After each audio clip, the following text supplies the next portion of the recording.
Hello guys, I'm Venkat from Third Biotech. As we know that sunlight plays a major role in plants for converting their own foods. It also creates an impact on human body. I have a perfect person to explain this out. Hello friends, myself Prasanna. So speaking of sunlight, there are many beneficial facts about sunlight and major among them is vitamin D. So in this video, we'll learn many things about vitamin D, its biosynthesis and sunlight and the vitamin D are related and much more. So let's get started. So yes, vitamin D. Vitamin D is also called as sunshine vitamin and they are also called by chemical names commonly called as sterols. So this vitamin D is generally they are fat or lipid soluble and they are found in small amounts in our body in parts such as livers and adipose tissues. So when it is consumed through food, they get absorbed into our small intestine and then they enter our lymph and then they get distributed through all of our body and then to the skin. In the skin they are present in an inactive form called as dehydrocholesterol, so which is commonly pronounced as cholesterol. So this cholesterol is in an inactive form in our skin which gets activated through the sunlight. So what are the elements which are present in the sunlight which mainly activates this dehydrocholesterol? We'll see. So in sunlight there are three components which helps in our daily day-to-day activities. Among the three components there is only one which helps to activate the specific dehydrocholesterol compound. So let me explain. So when you are breaking down the sunlight, it is about three components. We have visible light, we have UV light and infrared radiations. So these three types of elements have their own intensities and their own wavelengths. So visible light which causes which has higher intensity, and UV light has very lesser among these three elements which is also have lesser intensity and also have lesser wavelength. And at last infrared radiation which is responsible for the heatness of the sunlight. So among these, UV light is the only element which is responsible for activation of vitamin D, thus also called as dehydrocholesterol in our body. So which is present in small amounts in the sunlight itself, so which can also be affected. So how it gets affected and the other explanation I'll give it back later. So this is the main element which activates our dehydrocholesterol. From that only we are getting the activated form of vitamin D which does many function in our body. So how the sunlight activates this inactive form of vitamin D? Take a look at this. So we are having sun and then sunlight. From the sunlight we are getting UV, and from the UV which enters our skin activates this vitamin D which is called as dehydrocholesterol, and when it's activated it gets to a form called as cholecalciferol. So next we are going to see about the biosynthesis. Before that, many common people think that sunlight must be a source for vitamin D. Actually it's not. Sunlight just activates the vitamin D which is already present in our body. So this is a simple thing. So speaking of biosynthesis, so we are having dehydroxycholesterol.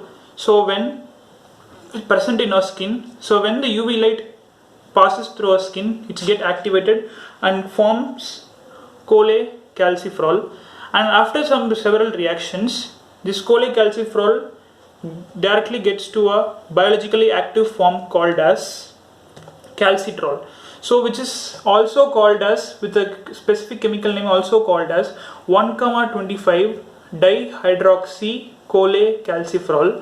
So what happens here is addition of two hydroxy elements. So the major function of this biologically active form of vitamin D is to promote bone formation and also to promote the absorption of calcium and phosphate. So calcium and phosphate are very much abundant in our bones and they are very much needed for bone formation. So what this vitamin does is it increases the absorption of calcium and phosphate in our intestine, and also activates the calcium binding proteins, and it reduces the excretion of this calcium and phosphate through the kidneys. So we have seen how sunlight activates this cholecalciferol. So what are the dietary sources we can get we can get vitamin D? So the major dietary sources are fatty fish, fish liver oils, and also egg yolks. And what the research says, to get more amounts of vitamin D, we need to consume more amounts of natural foods. And what can be the other methods is we can expose our skin to sunlight, which is the major activation of vitamin D. So as I said earlier, so what affects this UV light is atmospheric pollution. So UV light itself has low wavelength. So when the atmospheric pollution is great, what happens is it affects the scattering of sunlight, and the UV light is also get affected. So that is what scientists recommends that we must expose our skin to sunlight at early morning. So at that time the atmospheric pollution may be lesser, so which may be useful for our body to get the vitamin to get activated by this UV, and UV light may also not be affected by this atmospheric pollution. So before finishing, I would like to also say about three new surprising facts which have recently come about vitamin D. So what they are saying is, American Journal of Clinical Nutrition, they have given three surprising facts. One is vitamin D can fight diseases. So they can reduce multiple sclerosis, they can reduce heart diseases, and they also reduce the likelihood of developing flu. And second is vitamin D reduces depression.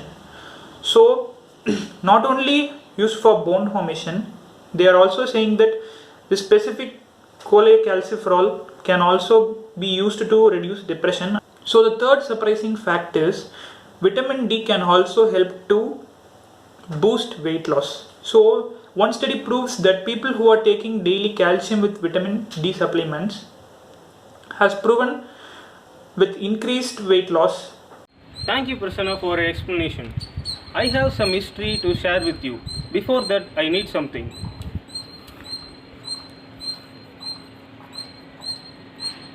Perfect.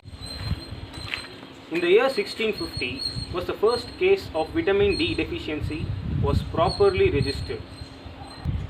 Soldiers in Germany were exposed to sunlight instead of using bandages to make the wound cure rapidly.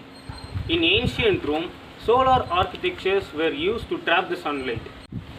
In order for a bath, they trap the sunlight during winter afternoons. The important part of Olympic athletes were undergoing heliotherapy during their training sections to cure their weak and fluffy muscles.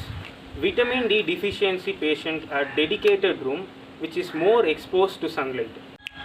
In Indian tradition, Surya Namaskara is a form of sun salutation.